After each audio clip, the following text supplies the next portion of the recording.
Spirit চেনেললৈ আপোনালোক সকলোকে স্বাগতম জনাইছোঁ। আৰু এতিয়া বাৰু সকলো মানুহ কিহত ব্যস্ত, পূজাৰ বজাৰ নহয় জানো। ময়ো তেনেকুৱা আজি এটা ভিডিঅ' লৈ আহিছোঁ, ইণ্টাৰেষ্টিং এটা ভিডিঅ'।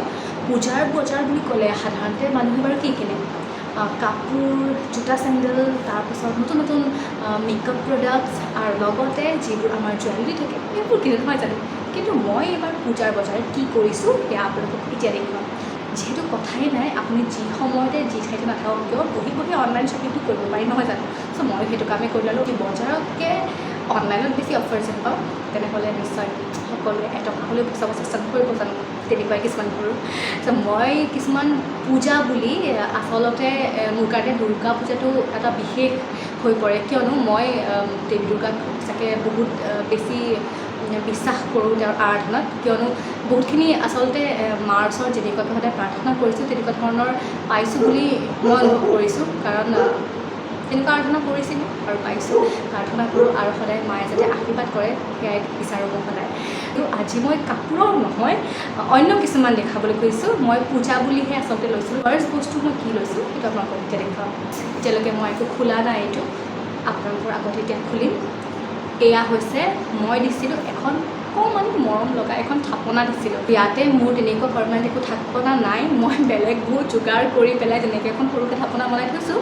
কিন্তু যিমান যি নহওক পূজাৰ সময় আৰু দেৱী মাক এনেকৈ জানো অৱহেলা কৰিব পাৰি নহয় জানো। পূজাৰ কাৰণে ইমান কাপোৰ কানি আমি চবেই বজাৰ কৰি লওঁ, কিন্তু যদি দেৱী দুৰ্গাক আমি ঘৰত আসনখনেই ভালকৈ দিব নাজানো তেনেহ'লে জানো তাৰ কিবা অৰ্থটো থাকে নেকি। চ' আপোনালোকৰ সন্মুখতে খুলিম আজিৰ বক্সটো।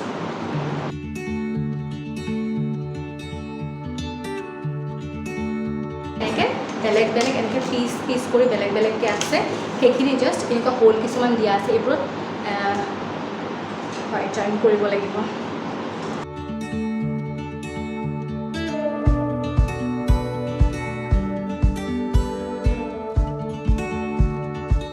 কিউট নহয়নে, ইমান মৰম লাগিছে। তাতে ওম বনোৱা আছে আৰু চাৰিওফালে এনেকৈ আসনখন ধুনীয়াকৈ আছে। ভাবি থৈছোঁ কেইজনমান ভগৱান ৰাখিম বুলি। কেইজনমান একচুৱেলি বহুত নহ'ব, দুজন তিনিজনমান ভগৱানৰ মূৰ্তি হ'ব তেনেকুৱা।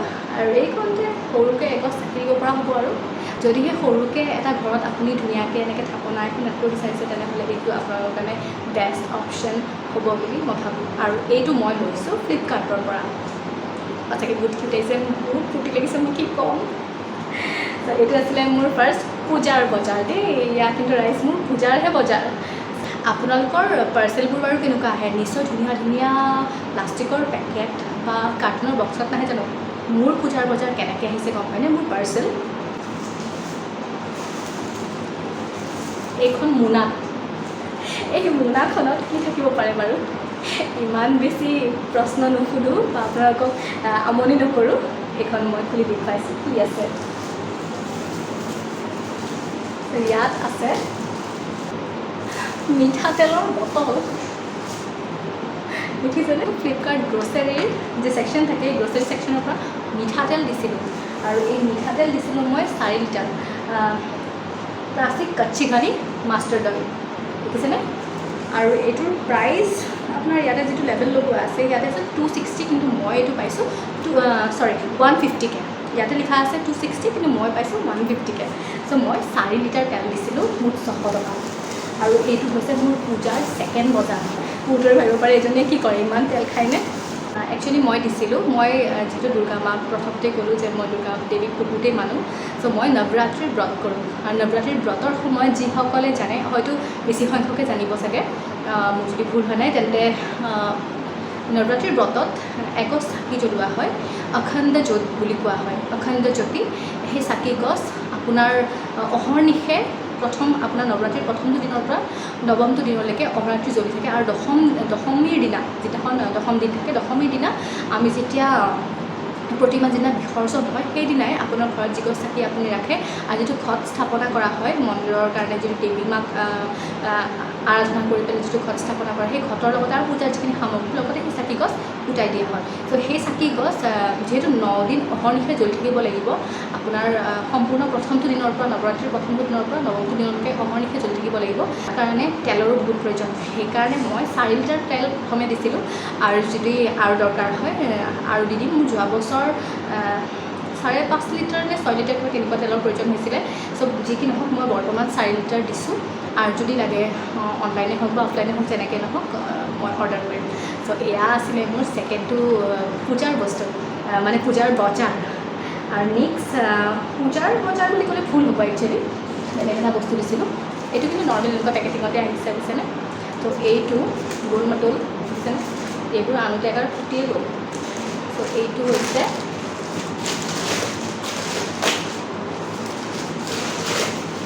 গতিকে মৰমৰ এটা বস্তু দেই মই খুব ভাল পাওঁ এইবোৰ মোৰ লগৰজনী আৰু মই দুজনী মিলি পেলাই দিছিলোঁ আচলতে অলৰেডি কেইটামান তাত আছেই তো সেইকাৰণে এইটো ছেট আছিলে আপোনাৰ 10টা 5টা মোৰ লগৰজনী লৈছে আৰু 5টা মই লৈছোঁ তাইও একচুৱেলি খুবেই এইবোৰ প্লাণ্ট এইবোৰ লগাই খুব ভাল পায় আৰু মই খুব বেছি ভাল পাওঁ তাইক মই মোৰ গুৰু হিচাপে মানুহ দেই মানে প্লাণ্ট লগোৱাৰ ক্ষেত্ৰত কিবা সৰু মোৰ গছকেইডালত কিবা এটা অকণমান হ'লেও মই তাইকে সোধোঁ যে এইটো কি হৈছে ন তই ক'বিচোন তাই ধুনীয়াকৈ কয় তোৰ এইটো চাগে প্লাণ্টটো এইটো এনেকুৱা হৈছে ত' তেনেকৈ তাইৰ লগতে দুইজনী শ্বেয়াৰিং কৰি পেলাই আমি এইটো লৈছোঁ মোৰ 5টা আৰু তাইৰ 5টা এইখিনি আছিলে আজিৰ পূজাৰ বজাৰ চ' নেক্সট ভিডিঅ'ত মই দেখুৱাম আপোনালোকক যে এই পটকেইটাৰ কাৰণে মই ক'ত কি বজাৰ কৰোঁ ক'ৰ পৰা মাটি কিনোঁ আৰু ক'ৰ পৰা প্লাণ্ট কিনোঁ ঠিক আছে চ' আজিৰ ভিডিঅ'টো ইমানেই আছিলে আপোনালোকে যদি ভিডিঅ'টো ভাল পাইছে তেনেহ'লে মোক নিশ্চয়কৈ কমেণ্ট কৰি জনাবলৈ নাপাহৰিব আৰু আপোনালোকৰ পূজাৰ বজাৰ কেনেকুৱা হৈছে আৰু পূজাৰ বজাৰটো কেনেকুৱা ধৰণে কৰিছে জনাবলৈ মোক নিশ্চয়কৈ নাপাহৰিব